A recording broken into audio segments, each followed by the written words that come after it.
Talking politicians and then back to pensioners and what they can afford, if you think your electricity bill is high, I've got some bad news for you. As a matter of fact, some of the bad news was on the front page of the Herald today. Prices could soon blow out even more, leaving New South Wales households paying an extra $560 a year.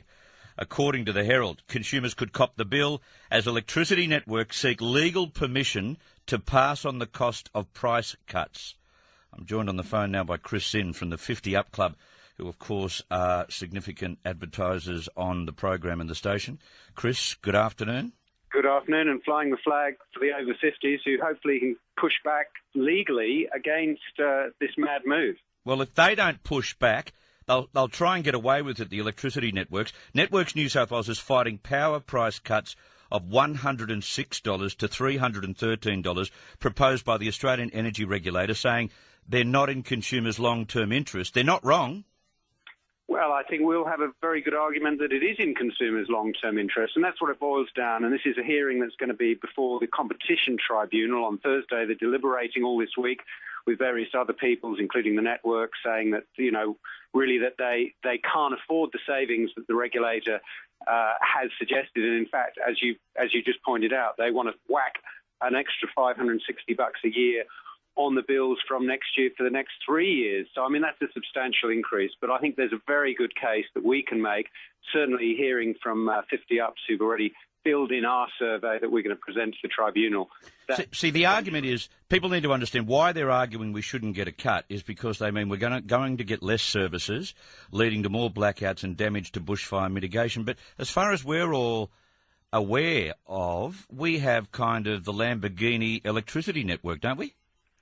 We've had one where reliability has been 99.999%, and perhaps we need to drop a decimal point or two in that in terms of that reliability, because to have it that high has come at real gold-plated cost, and that's what it boils down to.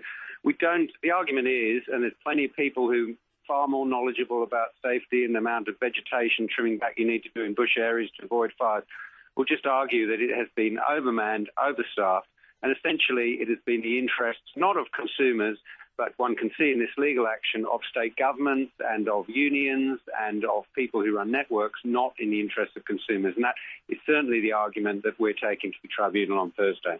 Electricity networks in Australia, they're considered to have a monopoly on the market. What does this mean for fair trading? Well, it means that they do have a monopoly, and that's why they are regulated, and that's why the Australian regulator issues price determinations, not just by sticking their finger out and seeing which way the wind blows. They go through a lot of paperwork, a lot of consultation. It's up for draft, and that's what they came out with afterwards, saying that, in fact, in New South Wales, we pay significantly more to the networks than in other states, and that's why they more than suggested, said that there should be this significant reduction of between $106 and $313, depending on where you live on electricity bills. That was good. Now, the mouse that roared, which is the Public Interest Advocacy Centre, actually challenged that and said that the savings should be even more, further than the regulator went. That's what started the legal action, and that's the one that we seek to join. But as we heard at the front, now the networks are saying that actually they need even more. Forget any savings. They need to charge us even more to maintain a basic service. So, as I've said, the tribunal really needs to consider what is in the long-term interest of consumers. That's what this boils down to. And the survey that we've done with 6,000 members really finds that, 50Up Club do not feel that their long-term interests have been looked after in terms of affordability or in terms of the special interest that they have, because, there are very high fixed charges for electricity which they bear, often in terms of smaller households. Yeah, so the 6,000 people of the 127,000 members attached to the 50Up Club, they need to be assured that they haven't just been heard in the survey that you've conducted. You're presenting that survey on Thursday, are you not? I am, and I've just been writing up the submission, putting all the facts and figures in there, which will go to the tribunal, and it'll be up on the website. And I might say people can still, if they go to the 50Up Club website, can actually contribute to that. And every person does count, and we will put their comments and their feelings in. And I think it's going to be very interesting to see how networks and others argue about the very pertinent points which older Australians in particular make. Just stay online there.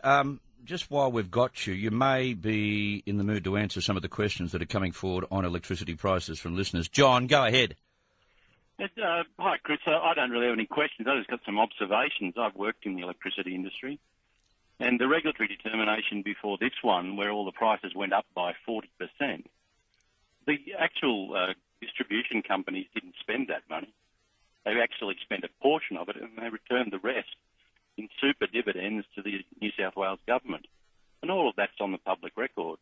And then when they go to put in the new submissions, they have no basis or evidence to prove why they need to spend the money they're asking for and how it might impact the actual overall reliability of the system.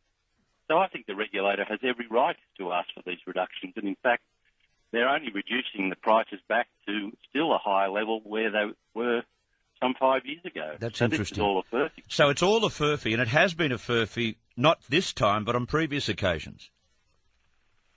The money that was returned as dividends to the state treasury over the last 5 years from those 3 New South Wales distributors, you will see on every occasion they're significantly over what was initially budgeted. Christopher Zinn? Yeah, and look, John's right on the money there, and it makes all the more ironic that, you know, the state government is bankrolling this legal action to challenge the savings we were going to get.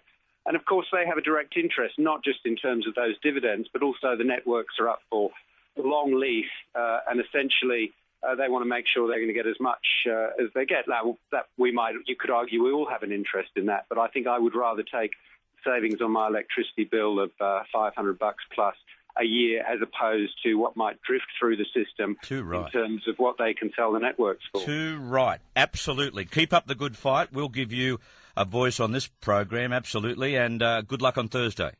Thanks a lot, Chris. Okay, from the 50UP Club. So there you go. They're greedy guts, aren't they? Greedy guts. And at the same time, you've got people who are feeding, you know, their comments into this particular survey with the 50UP Club, talking about how many things they go without in the middle of winter. And some of the coldest nights, like last night, going without heating, like fair income. It is just a national shame, this stuff. And these greedy guts want to feather their own nest. We've already got a gold-plated electricity system, which we should be very happy with. But don't tell us you need to pull money out of our pockets further.